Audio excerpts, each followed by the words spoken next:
অবসর সময়ে পরিবারের সাথে সময় কাটাতে কিন্তু খুব ভালো লাগে। আপনাদের কাছে কেমন লাগে? হ্যালো এভরিওয়ান, আসসালামু আলাইকুম।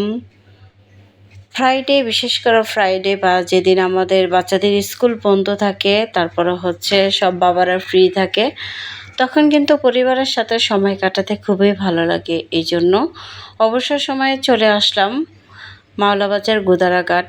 এখানে সুন্দর প্রাকৃতিক সৌন্দর্য এবং নদীর যেন সুন্দর একটা ভিউ, এটা দেখতে খুবই ভালো লাগে। আর আগে থেকে জায়গাটা খুবই উন্নত হয়েছে। বিশেষ করে রাত হলে, মানে সন্ধ্যা হলে এখানকার প্রতিটি দোকান আলোকসজ্জায় আলোকিত হয়ে ওঠে। আর খাবারের পরিবেশনটাও খুব সুন্দর ছিল। আর চারিদিকে অনেক দোকান ছিল, আগে থেকে অনেক দোকান দিয়েছে, হরেক রকম খাবার ছিল। তো বাচ্চারা এখানে এসে খুবই আনন্দ পাচ্ছে।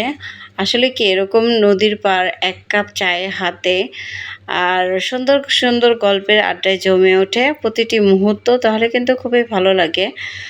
আর যেহেতু সন্ধ্যা হয়েছে আর এখানকার প্রতিটি দোকানে আলোকসজ্জা আলোকিত হয়েছে, আর এখান থেকে কয়েকটা বার্গার নিয়ে নিলাম। বার্গারের পরিবেশনটা আমার খুব ভালো লাগলো। ওরা হাতে পরার জন্য গ্লাভস দিয়েছে, এই জিনিসটা আমার কাছে খুবই ভালো লাগলো।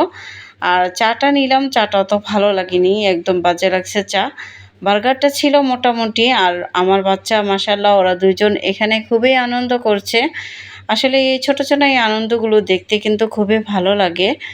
আর যেহেতু নদীর পাড় বসে গল্প করা আর চা খাওয়া দৃশ্যটাও ভালো লাগে। যেহেতু এখানকার চা আমার ভালো লাগেনি, এই জন্য চলে আসলাম চা খাওয়ার জন্য এই মামার দোকানে, চটলার মাঠ মামার দোকানে। তো এখানকার চাটা আমার কাছে বেশ ভালো লেগেছে, বিশেষ করে মামার ভাইরাল চা এটা। খুবই ভালো লাগলো। ভিডিওটাতে আপনাদের কেমন লাগলো অবশ্যই জানাবেন।